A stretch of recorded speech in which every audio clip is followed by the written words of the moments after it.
Sunday morning celebration service, and welcome home to Unity of Buffalo. We also welcome our viewers on Facebook Live and those that will be watching the service later this week on YouTube. My name is Marybeth Wollenschlaeger, and it is my pleasure to serve as your platform partner this morning. Please join me in an opening prayer. If you like, you can place your hand on your heart or just gently tap your heart. And imagine your breath flowing in and out of your heart as though your heart were breathing you. Breathe a little slower and a little deeper. And find a nice gentle rhythm. And think of something that makes you smile. Let your body feel that smile. And let your whole body radiate that smile. And now let's share that smile with each other. Let's send it out into the world.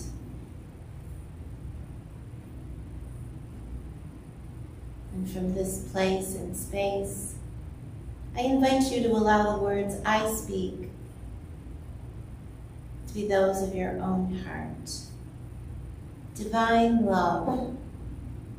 We are so grateful to be alive, to be here, to be together right now, to start our week with sunshine and wisdom and connection.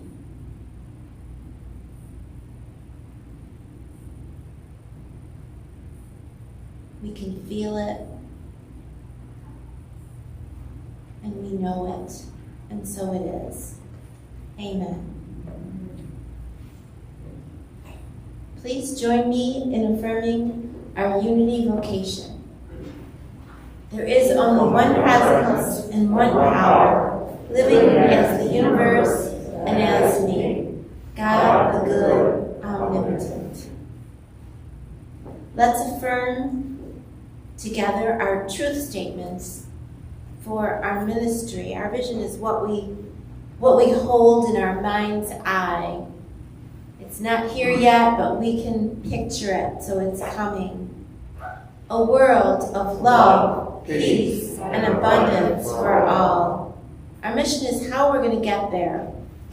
We get there through practicing the presence of God, through prayer, education, service, creativity, and community. And we hold these as our core values: loving, spiritually centered, inclusive, respectful, and compassionate. And now it's time for our daily word, and Nikki is our reader today. Our word is dominion. Good morning, Unity. Good morning. And good morning to all our Facebook friends and all others joining us via the computer. The theme for today is dominion for Sunday, February 6th, 2022. Claiming dominion, I am calm and confident. I am a powerful spiritual being endowed with dominion, the authority to take command of my thoughts, words, and actions. Even as I work to change my circumstances, I remember I am not constrained by what is happening around me. Claiming dominion, I choose my response in all situations. I live with poise and confidence.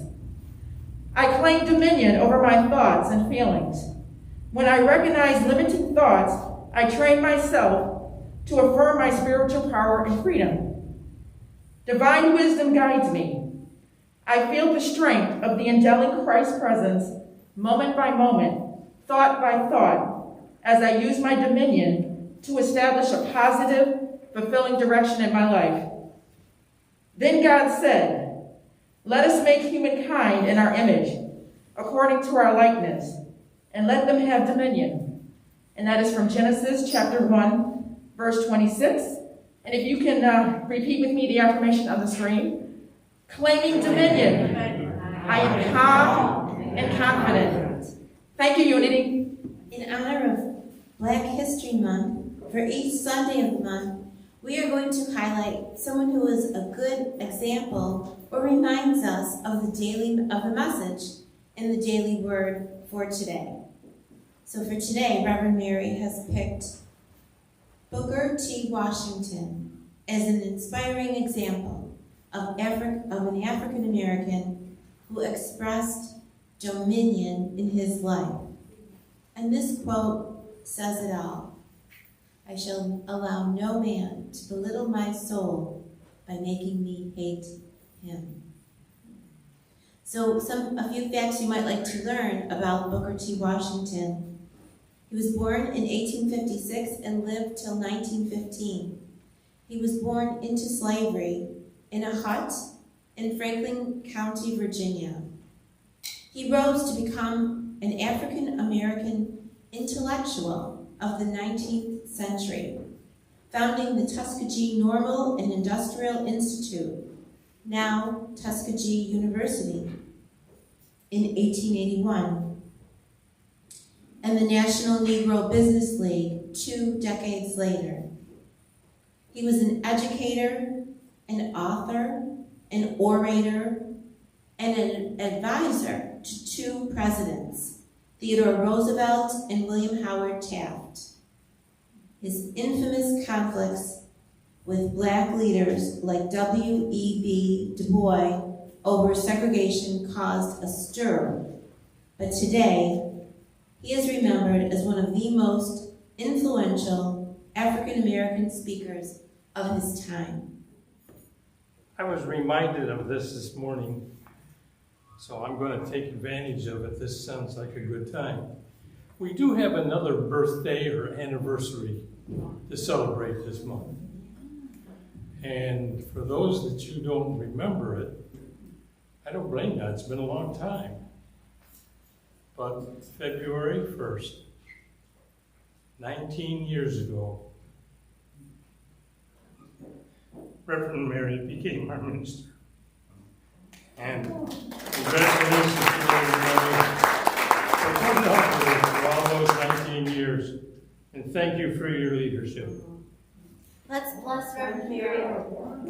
We love you, we bless you, we appreciate you, and we behold the Christ in you. Thank you. So now it's time to bless our prayers. And Vicki Anstead is our prayer chaplain for today.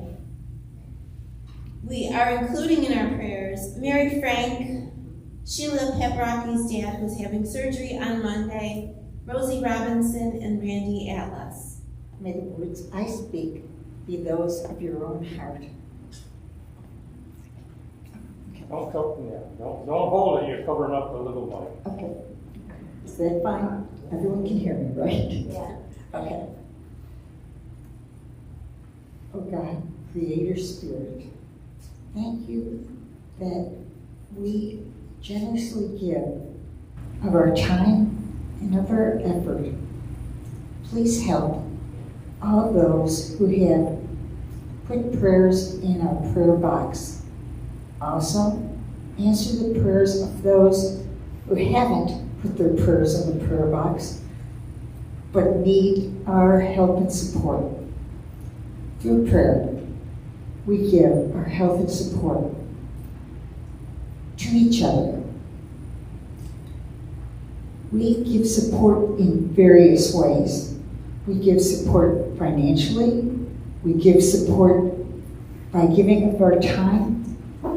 We give support by giving of our actions. Thank you for everyone in this church and every member not in this church. And thank you for the people who are with us electronically. We are grateful for everything in our lives. And so it is. Amen. So now it's my pleasure to introduce our minister of 19 years, 19 plus, now we can say 19 plus years, Reverend Mary Masters, to share our lesson and meditation for today. Continuing on our series based on the book, The Game Changers, Social Alchemists in the 21st Century. So today we're wrapping up. I'm kind of sorry to see it come to an end. This is the last Sunday we'll be talking about the game changers, but it's really been a game changer for me, for a lot of people. There's been some wonderful insights, and so I want to thank Lonnie and Millie and all of our Spirit Group facilitators and participants. That it's really been a great experience. And as I thought about, every time you come to the end of something, it's also a new beginning. And I thought about T.S. Eliot. Any English majors here? Maybe you'll know this quote he wrote: "What we call the beginning is often the end." And to make an end is to make a beginning. The end is where we start from. So although we're at the end of the book, so to speak, this is where we're starting with a new beginning. And if you were here on the first week when we talked about the book, I shared something that I do, and I found out I'm not the only one that does this, but sometimes when I start to read a book, I'll peek ahead to the very back. I read the last page or the last chapter or something like that, and then I go back and work my way through the book, and I just can't help it. I just want to see how it's going to end. And I had done that with this book, and what I found is the last sentence on the last page in the last chapter of the book is a quote from Nelson Mandela. And he said that education is the most important weapon which we can use to change the world. I don't know if that's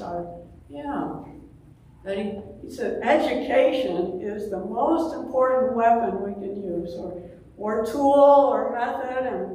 And I thought, well, these last 5 weeks I think have really been a rich educational experience for us, that we've learned a lot about the evolutionary process and ourselves and where we are in that. And I thought, well, how perfect it is that we have, another he's not an African American, a black person that we're drawing wisdom from during Black History Month. To me, he really has been a guiding light in our world, which is what the lesson title is today in this last chapter. And I just want us to take a moment and appreciate education, and a good education, and not to take that for granted. I don't know about you, but I feel like I was really blessed to grow up in a community that had very good public schools. Both of my parents had gone to college. We had a house full of books. My parents provided a lot of opportunities for learning, and that's not true for everybody in our society, in our community. And especially for African Americans, quite literally, there was a time in this country, in the 1830s and 40s, when some states passed laws making it illegal for black people at the time to read or write, or for anyone to teach them to read or write. That it was viewed as a threat to the slave system if slaves could learn to read and write and think for themselves. And so it's against the law. So I just feel like we shouldn't, when somebody talks about education, we shouldn't take it lightly. It's a gift, it's a right, and it's something that everybody ought to have an opportunity to get a good education. So, and I've always loved this quote from Charles Fillmore. Some of our new member students in the class hopefully will remember this, that Charles Fillmore said, "Unity is a link in the great educational movement inaugurated by Jesus Christ." And I love that unity, that we're about education in lots of ways, learning things intellectually with our mind, but also spiritually, being quickened by, the awakening of how God speaks to us in the moment. So I couldn't resist, because I've been finding that one of the things I love over the last several years, more than anything else, is I love teaching. I love teaching classes, and I think that sort of comes through with some of these Sunday lessons. And so I couldn't resist the opportunity to put on for a moment my teacher's hat, my educator hat, and do a little review of what we've learned over these last 5 weeks. To just kind of bring it all together. So, are you ready for a little pop quiz here? A little test. You're ready to be tested? So the first thing is, let's remember, whenever you open the Bible, what do you say? Let there be light. And so we will affirm together with this process. Let there be light. May there be light come into our minds and our intellect and our heart by these things. So I've got a few kind of fill in the blank questions here that you can help me with that are some of the main points we've talked about. You know, that we are in the age of conscious evolution. Teresa Bullard, in her book, she said, we're leaving the age of something and moving into an age of integration. Does anybody remember what she said there? Isolation is a good one. Division. Pardon me? Division. Division, yeah. Well, she said, she used the word separation, but I think it's all those things. Isolation, separation, division, that we're moving hopefully out of that age into an age of integration, of unity. And then she said in her book, alchemy is the blank and blank of transformation and transmutation. Great confusion. Confusion. That was a good point, Clem. She did say that if you are feeling at all confused, you're right. Don't feel bad. You're not alone. You're right where you need to be. But she said the art and science. She says the art and science of transformation and transmutation. We've had some really big words in this. And she said it's about changing something into something even better. Changing something into something, so it means we're moving forward. So real alchemy is about consciously and intentionally speeding up evolution. And she was saying that it's not just something that's happening to us, but that we have a role to play in this, that we can, through the things that we do and say and our words and our thoughts and our deeds, that we can help move this process along to speed it up. Although it may feel like things are changing already pretty rapidly, who wants to speed things up anymore? But that we can have a positive influence on the direction of things. And then we went through all these 7 stages of alchemy, and I'm not asking anybody to memorize them or even pronounce some of the words, but that there are these stages or phases that happen in a chemical process and also in the process of transformation. There's this calcination, dissolution, separation. So this period of things falling apart and then sifting together. And then there's these 2 big words we've been spending a lot of time on the last week or 2. Fermentation. Fermentation. Great. Thank you, Mo. And distillation. Yeah, Elaine's got it. Fermentation and distillation. And again, I'm not a scientist, so don't ask me to fully explain it, but those words are probably familiar. And then coagulation is where it sort of all comes together. And you know, what I've been learning, and I know she presents this as 7 stages, and I'm going to talk about this a little later, but it's not exactly a clear delineation, like you move from one stage to another, and one's complete, that we move around. It's a fluid process, and I'll talk about that in a few minutes. But she said that, you know, that we can look at the butterfly as a great metaphor for transformation. And that as the old cells and structures break down and expire, there simultaneously appear new cells that are called imaginal cells. Yeah, imaginal cells. And she gave some examples. So this is happening in society at large, that, you know, old paradigms, old ways of doing things are making our church as it used to be isn't going to be the way it's always been before. But at the same time, new possibilities are being born, and some examples of those imaginal cells are people, and sort of groups of people that share common values or outlooks. She talked about Gen Xers, younger people, millennials, that imaginal cells are people or cells in an organism that contain within them the vision and the DNA and the possibility of what's new that's wanting to be born, to be brought in. And another group of people that are imaginal cells are cultural creatives. You know, people that kind of think outside the box and I like to think a lot of us in unity are imaginal selves, that we carry the vision, all the things that we're practicing with our mission and our core values and things that we're envisioning, that we are examples of that.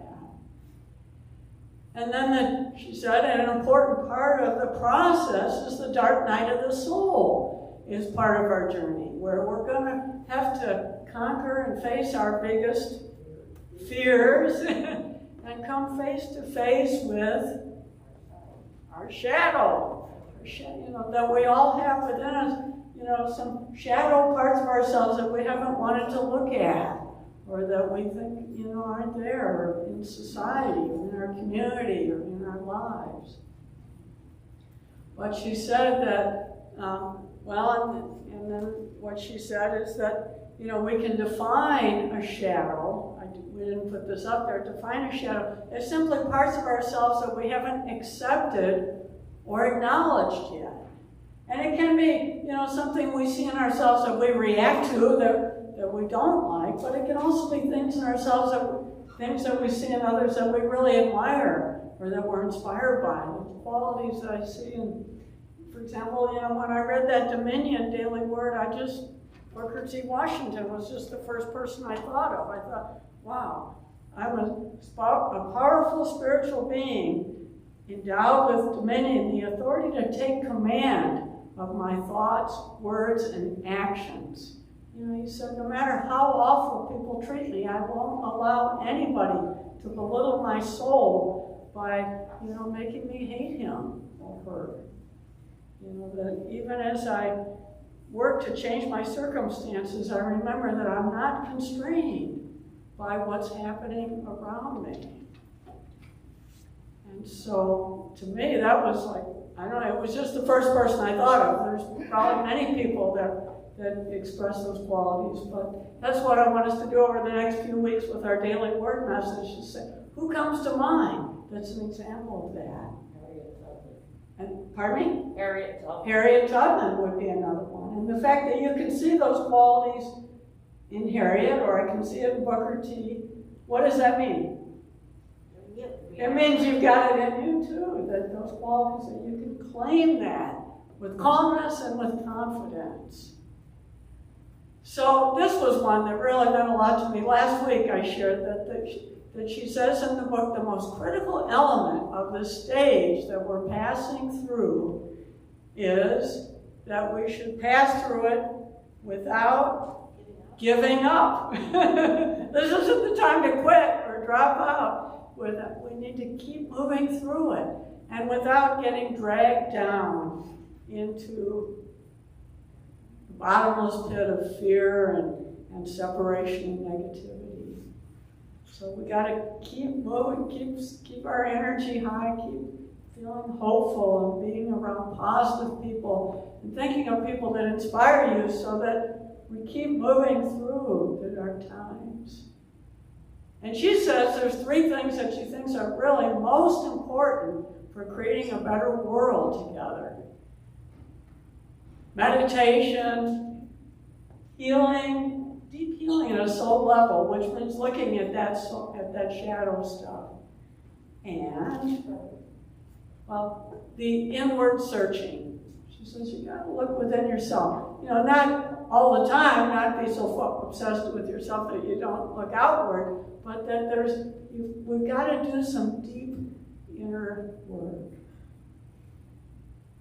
So how'd you do? I think we did pretty good. Congratulations. You passed it. Give yourself a pat on the back. That I feel like, we are ready to move into the ending and the beginning. As T.S. Eliot said, he said, what we call the beginning is often the end, but to make an end is to make a beginning. And the end is where we start. So how do we be guiding lights in a new world, to a new world? Well, I thought it was interesting. The executive director for Unity Worldwide Ministries recently has suggested that there are sort of 5 major areas that our Unity ministries, a lot of our Unity ministries are already focusing on or that we could agree to focus on, so we'd have some sort of commonality of message and presentation. And when he mentioned these things, I thought, oh, we're already doing a lot of that. The first one was, being grounded in the foundational teachings of unity, the Fillmores and our history, and so all the classics. And then the idea of integral ministry, we're mission-centric, but we do our shadow work and small group ministry. And then offering experiences that are experiential. That's not all in our head, but stuff that we do together to give us an experience. And then looking at the whole area of diversity and inclusiveness and equity and accessibility. But the fifth area, he said that he thought that he'd like to see our Unity Ministries focus on is evolutionary, evolutionary thinking. And I thought, well, that's what we're studying right now, is evolutionary consciousness. And I thought, Charles Fillmore our co-founder, was well known for often saying, and I always appreciated this about him, he'd say, I reserve the right to change my mind. That sometimes he'd be giving a talk or teaching and somebody'd interrupt him, oh, Mr. Fillmore, that's not exactly what you said a year ago. A couple of years ago when you explained that idea, you said something different. And he would just say, well, thank you for pointing that out, and I reserve the right to change my mind. So, somebody said that. Well, I think if Charles were around today, he'd probably be saying, I reserve the right to evolve my thinking. And I think that's true, that we are evolving our thinking. It's more than just changing our mind, evolving our thinking. So what does that look like, to evolve our thinking? Well, to me, it's more than just forward thinking, that it's innovation, it's looking broader and deeper and fuller. It's being open to I've been reading a book that talks about we need to say farewell to the linear world, thinking that everything happens in a sequence and an order, like we're third grade, fourth grade, fifth grade. He talks about, you remember there was a book by Gail Sheehy that came out called Passages about midlife crises, and everybody has these sort of predictable phases in their life. Well, he's saying that in all the studies of change and transition in people's lives, that it's not quite, people aren't experiencing, there's sort of this non-linear, that sometimes people have their midlife crisis in their 20s, and some people have it in their 60s. Some people, that there's more unpredictability to things, that life isn't as neat and tidy and sequential as we've always thought. And so evolutionary thinking is about embracing that. So I think about that this idea that she talks about, that as we move into this new time, that an entirely new breed of leadership is needed right now. That we can't, if we want to move into this new phase, we need to be different. Our leadership needs to show up differently. And those of us, and all of us, are leaders in our lives, or leaders in our families, or leaders in our community. And these are some of the qualities that she thinks are important. Transparency and integrity. Seeking to unite rather than separate. Creating harmony rather than strife. And also inspiring rather than spreading fear. Giving a sense of hopefulness. And she also says that this new breed of leaders are a type of person where they have this sense of a presence about them, that there's something from the inside that you just sense about a person, that there's something that somehow they inspire trust or give you a sense of upliftment. And she says our new breed of leadership needs to practice raising consciousness through daily meditation, having some spiritual practices that help them to always to be growing in consciousness themselves. So this is kind of what it takes, and part of this leadership is to embrace the sense of that everything isn't in a perfect linear order, but there's a non-linear sense. That Bruce Feller says in his book, a hallmark of our time is that life is not predictable. In case you've noticed that, or if you haven't noticed it, I'll point it out. That it doesn't unfold in neat and tidy passages, stages, or phases, but it's non-linear, and it's getting even more so every day. But there's something about this quality of non-linear, I don't know if I can say that word, non-linearity, that one of the qualities of it is just the act of playing the game changes the rules.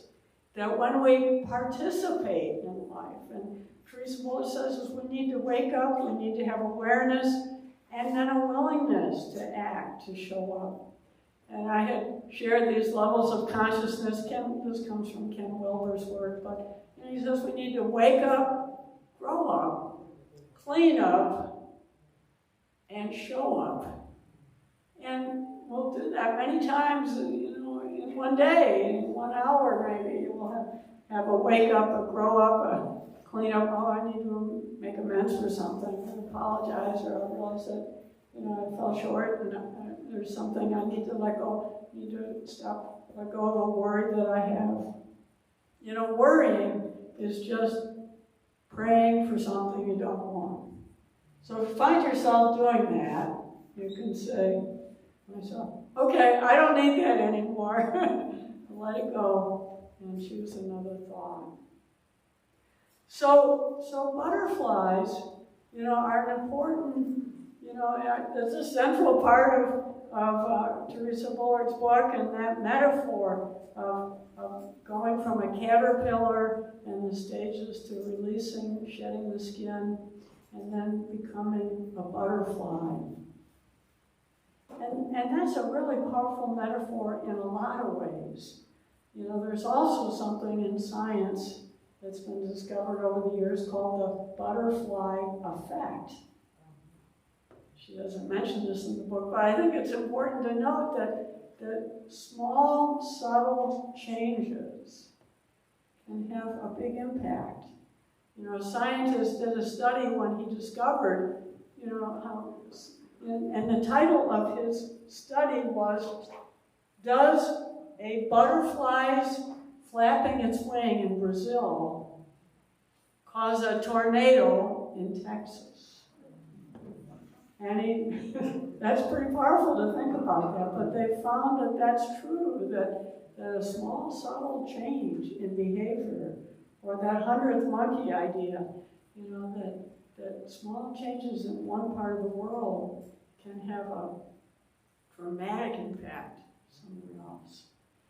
And so it's just like education, we want to not take these things for granted, not think that, it doesn't matter what I think or what I do or how I act. Well, it does, in ways that you'll may never even know. And so one of the examples that came to mind for me, because she says in another section, she says you need to, I'm going to go ahead actually, she says we need to learn to go the distance with these final stages. And let me go back. And when I think about somebody who really went the distance, I thought about Rosa Parks. And she's someone who showed up. We talk about wake up, grow up, clean up, and then show up. She showed up to make a difference. She passed away in 2005, but her birthday was on Friday, February 4th, and there are some states that have declared that Rosa Parks Day. And I noticed in Detroit, where Rosa Parks lived up to half of her life until she passed, the Detroit Pistons, their basketball organization paid for everybody in the city, anybody who wanted to get on the bus, all day Friday and all day Monday, a free bus ride in honor of those parks. And they're doing a lot of other things for her. And actually that bus there is the bus that she sat on when she refused to give up her seat and move to the back. And it's now in a museum, the Henry Ford Museum in Dearborn, which is a suburb of Detroit. Actually, I've been there. So, she's known as the First Lady of Civil Rights and the mother of the freedom movement. And, interestingly enough, she was invited and she was part of the welcoming party that were present to welcome Nelson Mandela when he was released from prison in South Africa. So she had quite a rich and wonderful life. But, so to me, she's an example of, and Teresa Bullard says this in her book, that we need to have a higher vision. We need to have a commitment and a devotion to a higher purpose. We need to look inward, do the soul searching, and then flame the inner fires of passion and joy. Elevate consciousness and be in true service to the whole. I like that in this book she uses the expression, I hadn't heard this before, that the kind of transformational leadership we need for the future seeks a win-win-win outcome. Not compromise. That's the old paradigm where, people sacrifice and give up, but really seeking something that feels good for everybody involved. And she said the win-win-win. I think the third win is also what's good for the whole, what's good for the environment, what's good for Mother Earth, not just the two parties or the people involved, but creating a win-win-win that is a win for everybody. So this whole thing about conscious evolution, she says it's a skill. It's a skill that we can cultivate, and of course the way we cultivate is by practice. Practicing being conscious, being intentional, and being a willing participant in the process. And so I just wanted to share with you, I've become kind of a fan of T.S. Eliot, and in his quartet, there is a section called Getting. And to me, this kind of says a lot about where we're at in the process. He wrote, "We shall not cease from exploration, and the end of all of our exploring will be to arrive where we started and know the place for the first time. Through the unknown, unremembered gate, when the last of earth left to discover, is that which was the beginning. At the source of the longest river, the voice of the hidden waterfall, and the children in the apple tree, not known because not looked for, but heard, half heard in the stillness, between two waves of the sea. Quick, now, here, now, always. A condition of complete simplicity, costing not less than everything. And all shall be well, and all manner of things shall be well, when the tongues of flames are enfolded into the crown knot of fire, and the fire and rose are one." So I just want to affirm right now that there has been light. When you open the Bible, you say, "Let there be light," and now you can join me in affirming together, there has been light. That the light has, that there's been a light that has come through, a crack in our consciousness and an opening. And who knows what wonderful things are going to come from it, but I know a lot is. Teresa said one of the most important things is to develop a higher vision. And so now I want to move us into our time of meditation with a song that really is all about that, helping us to cultivate a higher vision.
Obviously, that's a song that was inspired by Dr. Martin Luther King, and written by Sue Riley, David Roth, and Jana Stanfield, and beautifully performed by Ahnandhi and Mike. So let's take those words into our heart. I invite you to take a deep breath, and as the song says, we have the precious present. And our presence holds the key to a world that is more loving. as we share the dream of peace.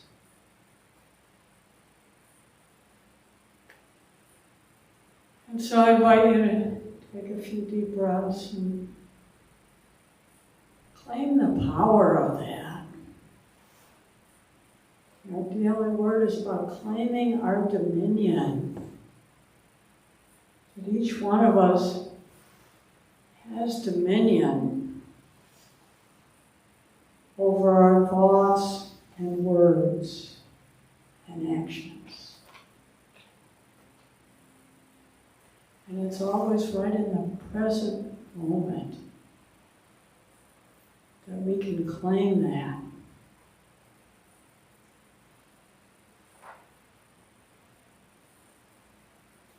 I claim dominion over my thoughts and feelings. When I recognize limiting thoughts, I can train myself to affirm my spiritual power and freedom.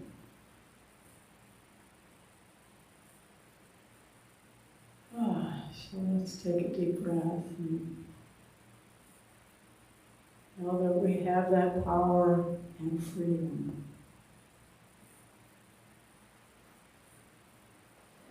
As we rest in the silence for a few moments.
We are spiritual explorers and game changers. And as T.S. Eliot said, we shall not cease from exploration. We will continue to explore and deepen and evolve our thinking and our consciousness.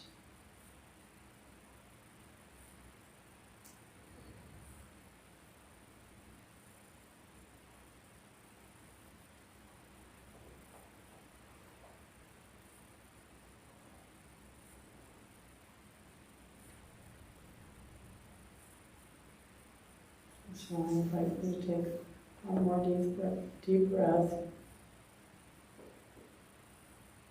And to affirm with me, I'm a game changer. I am a game changer. I am a powerful spiritual being. Powerful spiritual being endowed with dominion. The authority to take command of my thoughts, words, and actions. And so it is. Thank you, Reverend Mary. You've been a game changer for us for the last 19 years, and you've cultivated our dominion, how we think, and we have not stopped exploring with you at the helm. It's been wonderful. Thank you. So now it's time to welcome our newcomers. So if you're here with us for the first time, please see one of the greeters. We have a gift for you. And if you're watching for the first time, please check out our website, unitybuffalo.org. Now it's time to practice one of our spiritual gifts, generosity. So our love offering time is an opportunity to contribute to the vision and the mission of our ministry. This is the time in our service when we have an opportunity to reflect on what we would like to give this week to support Unity of Buffalo.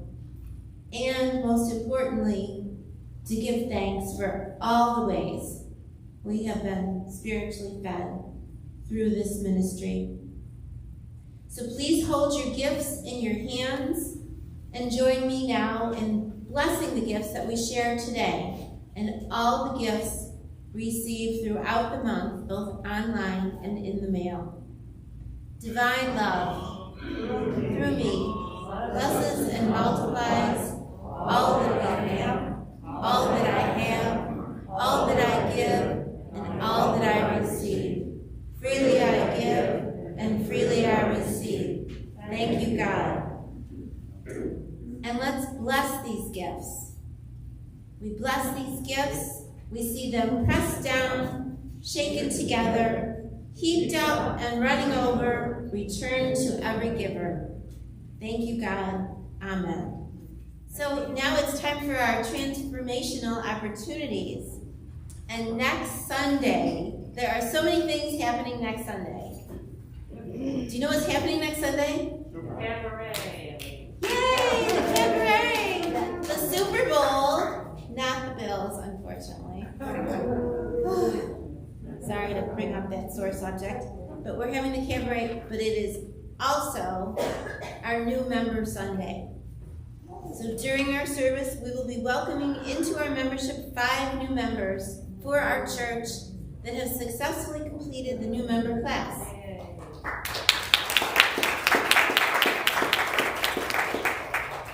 And please note that we also have a sign-up sheet out on the table for the next new member class, which will begin in April.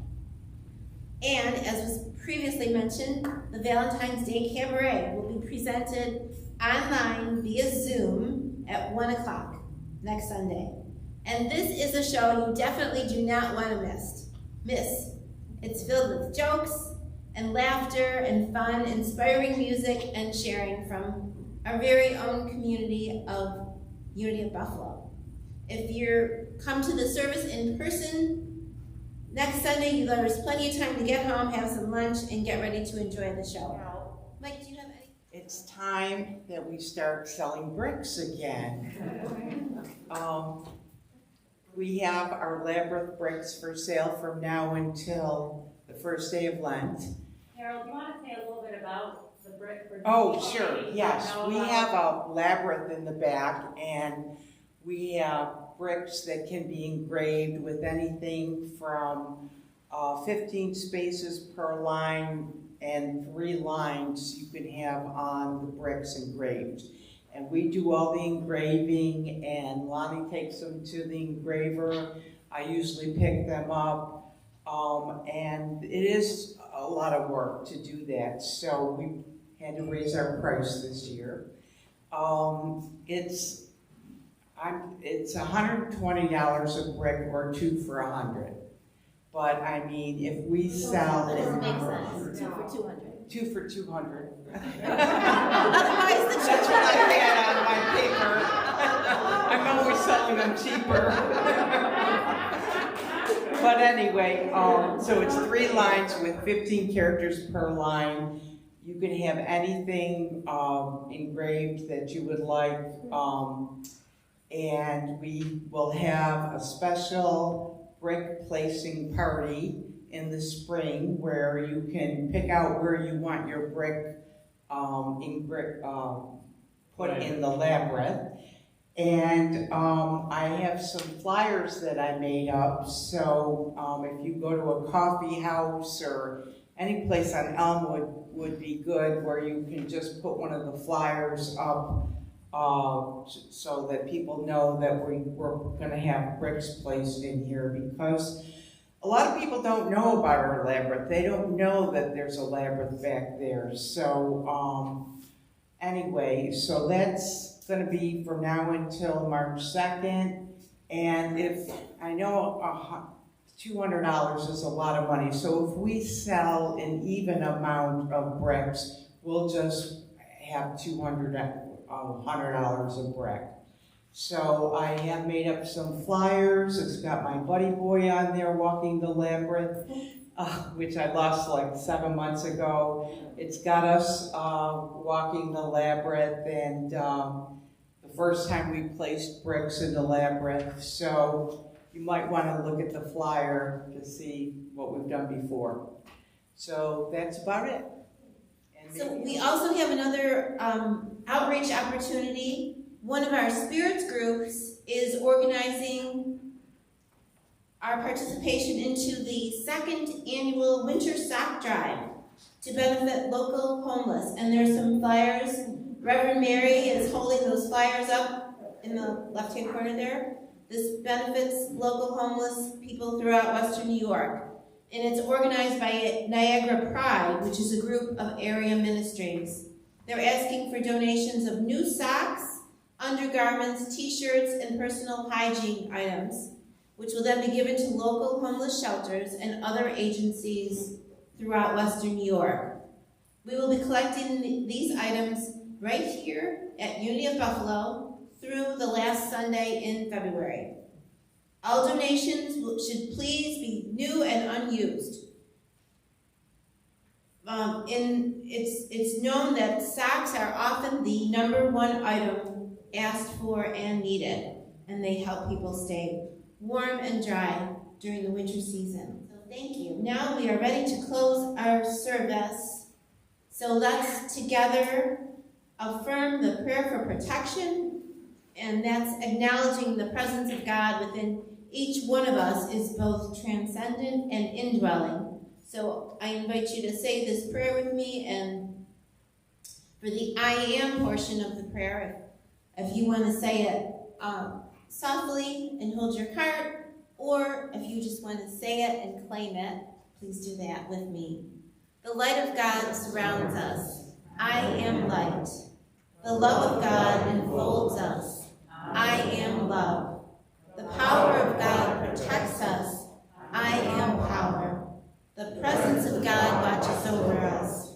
I am presence. Wherever we are, God is, and all is well. Thank you for joining us this morning. Please have a wonderful